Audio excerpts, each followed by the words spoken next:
Hey guys, it's Matt here, and welcome to a new show that we are doing on our channel, and this show is called Did I get what I ordered? I don't know if that actually meshed up well. I don't know how that's going to look in post. But either way, in this show, we're going to be buying retro games, used games specifically, even if they're not maybe retro, they're used, from GameStop and other retailers. We're going to buy them online, see when they come in, and see if I get exactly what I ordered. Now, I do want to mention, before we talk about how this is going to go throughout both this episode and future episodes, I want to mention that there is another YouTuber, Spawnwave Media, who is doing videos a bit like this. So I love his work. I want to post his work down below, so definitely check out his channel and check out how he does things, because he's going to be doing them, or he has been doing them rather, differently than we are going to be doing. So what he normally does is, if he gets a console, he opens up the console if something is wrong inside it, or even if something isn't wrong inside it, opens it up, sees if something needs changing, and changes and repairs things like optical drives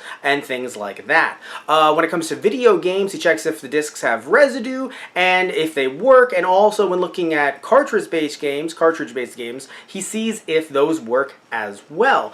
Now, how are we going to do things differently here? Well, I like disc-based games, I do, but most of the time I go for cartridge-based games. Now, if you guys know, we also have a show on our channel called...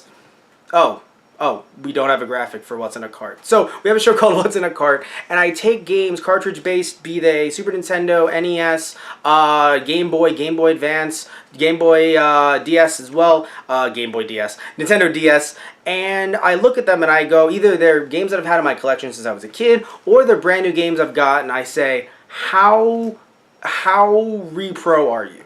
Right? Like, how bad is this? We open them up and we see whether or not if they are good or if they're bad. And we'll also be doing something that I don't normally like to do on this channel, but I do think is relevant here. We're going to be comparing the prices of these games that I get from these retailers like GameStop and others to places like eBay, and seeing if at the time of the recording of the video, if they were actually good deals. And again, normally I don't like doing this because game prices do fluctuate on a day-to-day basis in some cases, but at the same time we do have to check out whether or not these deals are good ones. So the retailer we're looking at for this episode is GameStop, and GameStop has a rather interesting reputation with retro games, so let's see what 3 games I got today. I got Digimon World 3 for the PlayStation 1. I love that game so much, and if I did get it, and if it is working, I cannot wait to play and review that game in the future, both on this channel and on our Twitch. So, also Digimon Battle Spirit 1 on the Game Boy Advance. Both of these games, by the way, Digimon World 3 and Digimon Battle Spirit, I had when I was a kid. Now I don't know where they are. I don't know who stole them, but I'm going to find you, because they're just not in my house. Not even the jewel case for Digimon World 3, so I need that as well. Let's make sure that we note that. And Sonic Adventure DX, so not a complete Digimon day, Sonic Adventure DX for the GameCube. And let's note here that the prices are $15 for Digimon World 3, $7 for Digimon Battle Spirit, and for Sonic Adventure DX, it is $8. And something we have to make note of as well, as you can see right now, is just like any online retailer, there is tax and there is shipping and handling, but it is a little bit frustrating that when looking at the prices of these games, all of a sudden when looking at the tax, which is a little over $3, and the shipping and handling, which is near $6, all of a sudden these games come out to $39.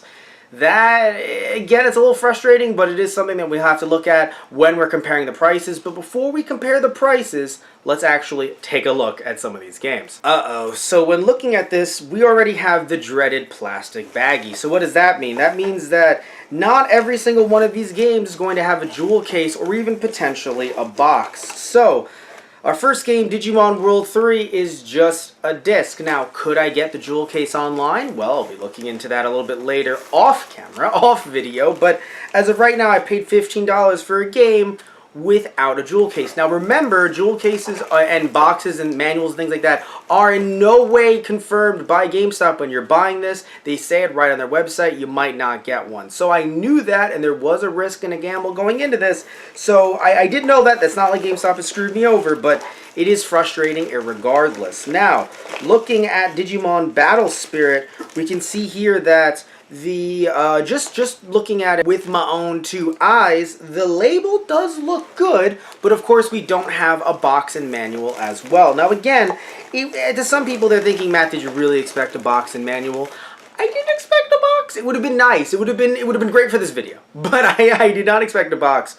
A manual, I thought, perhaps. And I know those for some people can be lost, but of course boxes being as big as they are, back in the day I know that my family threw away a lot of boxes. But I still have a bunch of manuals just around my house. So I'm wondering, hoping that maybe someone could have had a manual, but not a box. And again, looking at the price for that as well, that was $8. Now, I don't think that's bad, specifically for a Game Boy Advance game, even without the box and manual, especially this one. We'll get to that a little bit later, but still frustrating nonetheless. Now, looking at Sonic Adventure DX, this one I'm actually very interested in. Not only did it come with a box that, I gotta be real, the front feels a little odd, so I should probably like disinfect everything involved in this video, but the back actually looks amazing. Looking at the I mean, it has one of those GameStop stickers, but funnily enough, I didn't realize this because I haven't shopped at GameStop in so long. They're not yellow, or shopped used at GameStop for so long. They're not yellow stickers anymore. Like, the white actually blends in rather nicely, in my opinion, compared to the yellow stickers that I have. You can probably see from games behind me that just, they don't look right.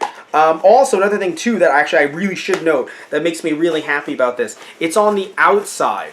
So this is on the outside. Now that matters a lot because GameStop, what they used to do was they would put the yellow stickers not only on the spine right here, but they would put it on the inside of the artwork, which to this day hurts me a little bit. Like, I'll look at it and I'll feel pain in my chest. I don't know if it's my diet, but still, it's really, I just don't like it. So let's see if the game is, oh, okay, so no manual, which again, I wasn't expecting. First of all, I wasn't expecting a jewel case, and oh, not only is it a jewel case, before I even show off the game, it's actually a Nintendo GameCube jewel case. You can tell by this being not only the size of the Nintendo GameCube memory card, but also the fact that it says Nintendo GameCube right there. I think you should probably look at that first. And also, they did something that I actually really enjoy, that I would love if, even if they're on eBay, more online retailers do.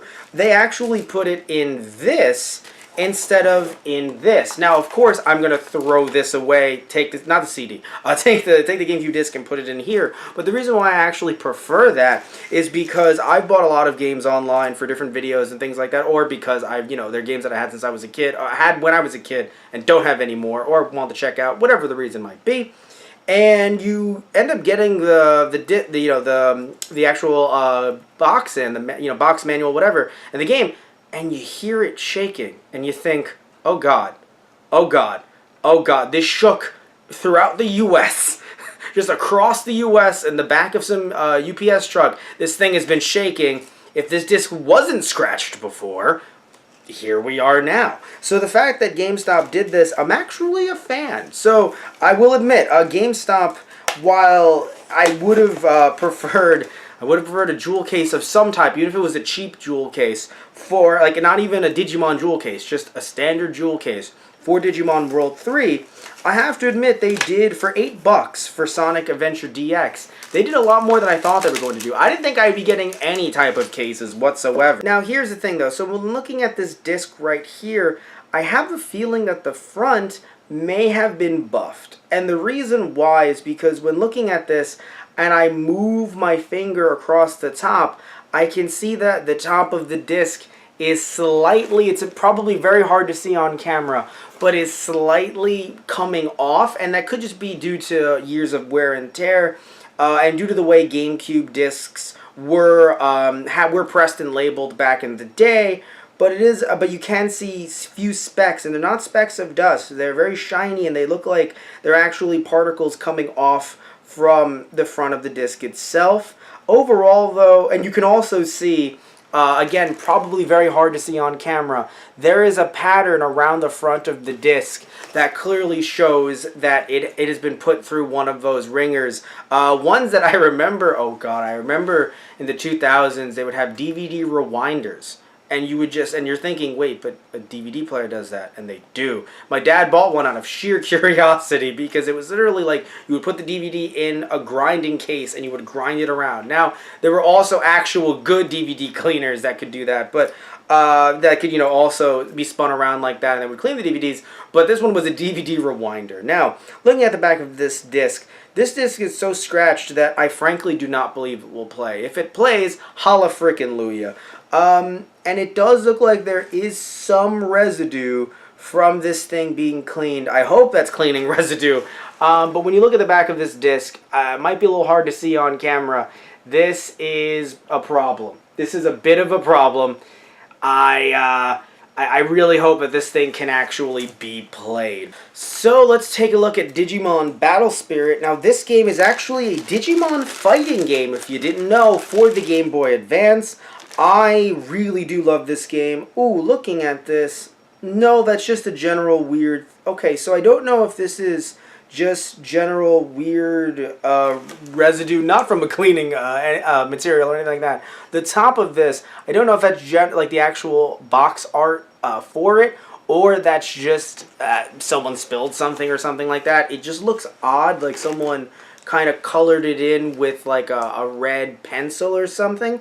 Either way, oh, here's a very good sign before we even open it up. You can tell right here that the label actually has a number indented into it, and that number is 8. Normally, official Nintendo Game Boy Advance games will have numbers indented in them. Now, of course, the board could still have been swapped out or something along those lines. That's why we're still going to be checking out this game later, seeing if it is the actual game itself. But as of right now, everything looks pretty good.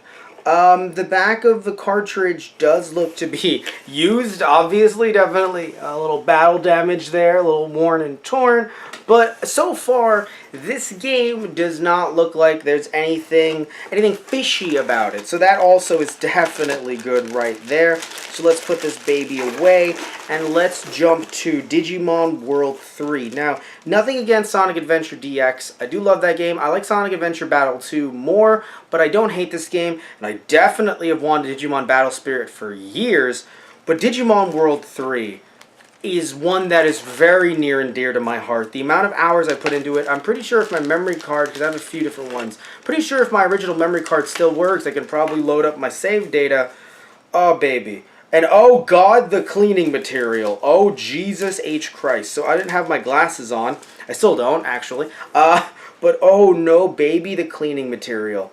Okay, so if... this residue... Look at this. I mean, look, if it makes it work better, then bless it, right? Who cares if it actually works better? But around the ring, oh, God, that hurts me. Now, what's weird is I don't see rings around the front of the game itself, but still, God, oh, that hurts. There are definitely, yes, okay, so you can tell that there is a circular ring around the back of the game, which means that, yes, this thing has been through at least one buffer, at least a buffer. But still, I do worry, especially for spending $15 on this thing, that the residue on the front is just so apparent. Looking here, it does seem like this has been buffed because it looks a bit too clear again on the middle rings right here, but again, very hard to tell, especially on camera. So let's move on to testing the games to actually see if these things work. So let's take Digimon Battle Spirits, let's take this Game Boy Advance, and let's put it into these cartridge slots. So, looking at the back there, I actually found it after filming. Let's turn this thing on, which it kind of has a dirty power switch. Definitely have to clean that out in the near future. And, oh, Bandai shows. Okay, so not only does it turn on, Bandai's there, Dimps is there, so these are all good signs, and it says Digital Monsters. Okay, so then this definitely is Digimon Battle Spirits, so that's a great sign, and it definitely does show you that this game seemingly is legit. And now we're testing out Digimon World 3. So let's turn this thing on, and I do have to mute this just due to copyright reasons and stuff like that, but just looking at this boot up screen, ah, that's wonderful. So I'm a little bit nervous because I haven't used this PS1 in a bit. I'm usually playing PS1 games on my PS3. However, oh, this is a good sign. It does turn on. However, and by the way, I could at the time hear the disc spinning, but then all of a sudden it just kind of hung there. And that's it's a little bit of a problem. And as we can see, when we turn the console off, the disc is still spinning. So not only did I remove as much of that residue off the top as I could with a dry Q-tip, I also tried to clean any dust that was inside of the disc tray, just to try to make sure that everything, would be run a little bit smoother at the very least. So here we are back, the PlayStation licensed by Sony Computer Entertainment America screen, and where will we go next? Is it going to work? Oh, okay, so look at that. It works, but sadly, and again, I don't know if it's the laser or if it's the game itself, while it does work, you can hear, as the game goes on, you can definitely see that, well, it's hard for you guys to hear, of course, because again, copyright, but there is a little bit of lag at certain points. And again, that's just the disc itself, like that right there. And the problem, though, is the way that the opening, the style of it is, in some ways you're like, wait, is that lag, or is that the fact that it's just a PlayStation 1 game? So, it's especially on an older PlayStation 1, that's my original that I've had since I was a kid. So the question then becomes, if it works here, does it work on the PS3? I'm pretty sure when I looked up compatibility, it does work just fine, no glitches on a PS3. So I would probably just use this there instead of using it here. But I want to, I really wanted to test this out on a PlayStation 1 because I assume, as much as you guys probably are going to test it out on a PS2 or a PS3, I just wanted to make sure that it plays on original hardware instead of going just to those. And God, I'm talking, but this cutscene is just so well done. Oh my God, it brings back some memories. So, it looks as if this game actually does work fine, but not as fine as I would like. Now let's test out Sonic Adventure DX. Now this GameCube, just like the PS1, don't use it as much because I use the Wii, so I'm a little bit nervous if the problem is the laser, if there is a problem, or the problem would be my doorbell. Okay, so now that we're back from that snafu, we can see another snafu appearing. The fact that it is not reading the disc. So I've tried to clean some residue off of the front and the back of the disc, just like I did with Digimon World 3. Maybe that will help. So let's see what's going to happen here. Will it read the disc? Uh-oh. This does not look good. Nope. No, it's not reading the disc. So you got to do what you got to do. I turned on my Wii, put the game in the Wii, and let's see if it's gonna work. The Wii, oh, wow, okay, that was quick. That was quite easy. And yes, I have the component cables in, so I can display it in progressive mode. So it's gonna look a little bit better than if I had, normal AV cables in there. The red, white, and yellow. And so yeah, from the looks of it, it does seem to work just fine. Okay, so then the problem might actually be my GameCube. That might be an issue. Might have to see if I need to either replace that optical drive or try to find a way to clean it well. I feel very nervous when trying to clean optical drives. I'd rather just remove, a pin connector from an NES or something like that. But no, it seems like the game's running just fine. Does not, from what I remember correctly, no issues with the the cutscenes or the audio or anything like that. And as you can see right now, I'm playing the game, and again, it's running a-okay. No problems whatsoever. So this game works. Alright, so now that we've tested the games, let's actually open up Digimon Battle Spirit and see what that looks like on the inside. So just to check the authenticity, let's actually pick up the cartridge, turn it around. As you guys can tell, looking at the back of this, you need a tri-wing screwdriver to actually open it up.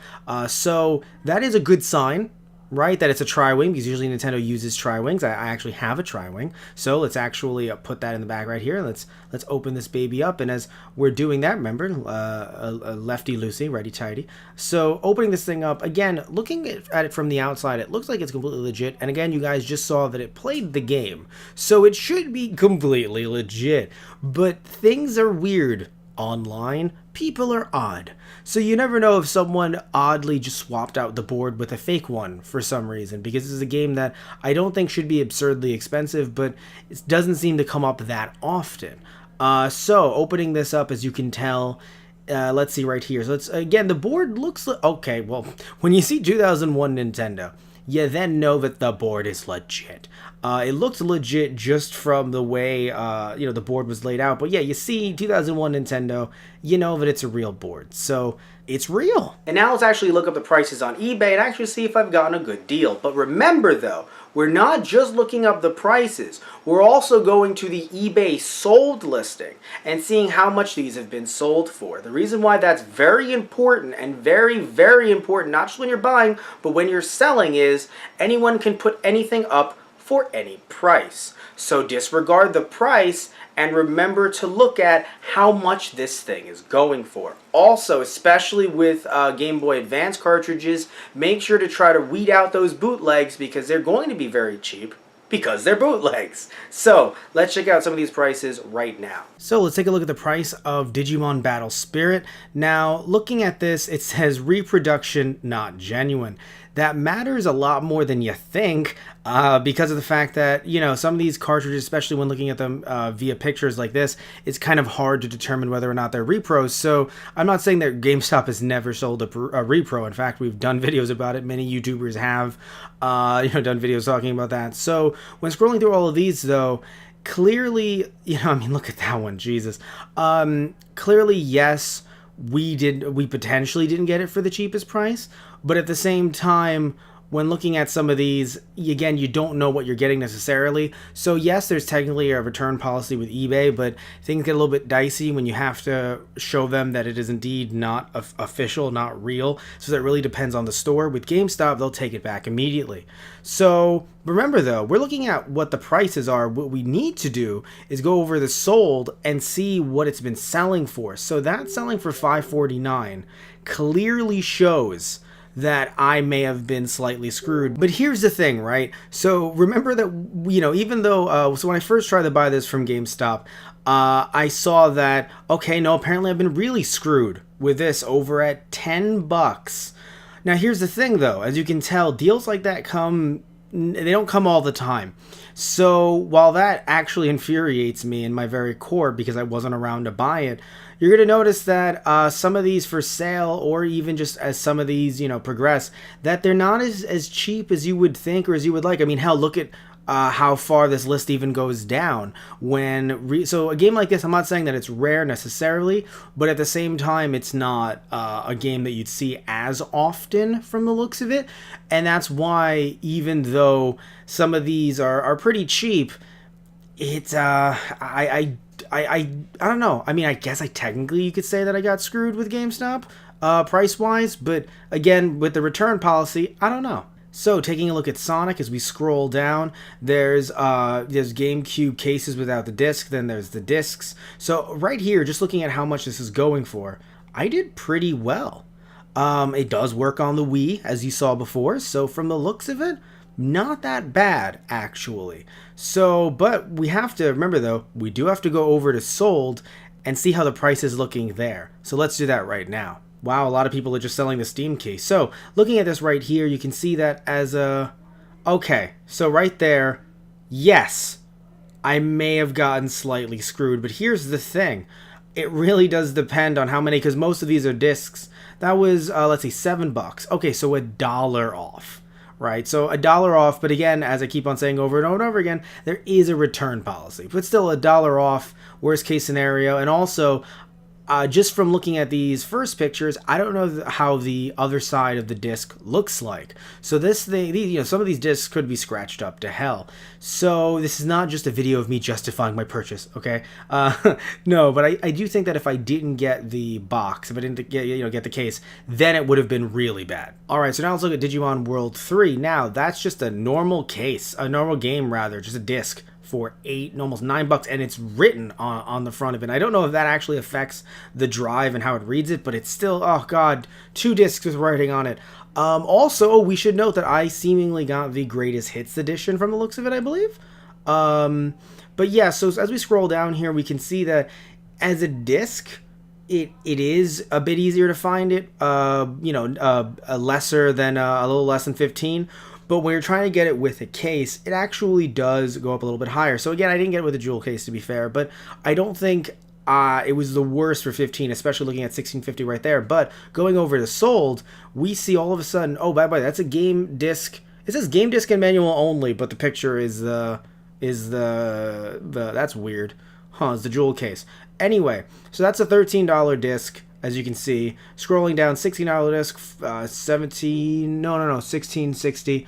Okay, so as you guys can tell, if it's just disc only, which I do admit I dislike, but if it's just disc only, you're not exactly getting screwed over here looking at that. I mean, yes, that is a few bucks extra for 19, but again, as you guys saw, that isn't always the case. It's really just about being able to get these deals and just being lucky some of the time. So getting it from GameStop, yes, it does suck that I didn't get a jewel case or a manual, but I think for 15, even if I just saved a few bucks, wasn't the worst. And now let's do a quick recap. So I did get everything I ordered from GameStop, and when looking at the prices from GameStop, Digimon World 3 was $14.99, Digimon Battle Spirits was $6.99, and Sonic Adventure DX was $7.99. Some of these were not bad when compared to their eBay prices, which hovered around the same prices for the most part, but usually were $1 or $2 cheaper. The only one that did win out of this from GameStop was Sonic Adventure DX. However, when including tax and shipping and handling, tax was $3.14, shipping and handling was $5.49, and overall that totals to $38.60. For 30 bucks, these games are not so bad, but looking at their eBay counterparts, even for ones that are $1 or $2 either under or over the GameStop price, when including shipping and handling, this definitely was not the best deal. So while I got what I ordered, I could have done better. Alright guys, so that about wraps up the first episode, and I want to say thank you all so much for watching, and the reason why I wanted to do a series like this is because I want to build up my game collection, but I don't want to spend too much on games, but I also want a little bit of a risk, a little bit of a gamble,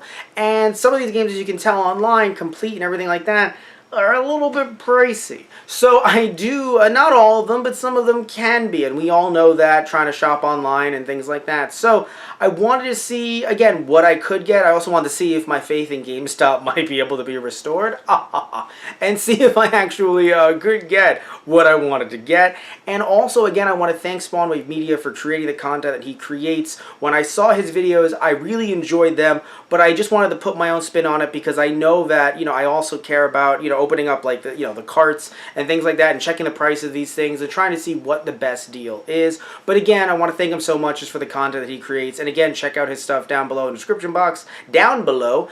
And I'll be doing more videos like this in the future. If you guys like this, please comment down below. Talk to me if you've had experiences like this with GameStop, good ones or bad ones, what you've gotten, if you've gotten anything complete in box, especially, potentially rare. Tell me what you guys have to say about all that stuff down below. Again, thank you all so much. Love you all. Take care. And tune in next time for another episode. Alright, guys. So, see ya.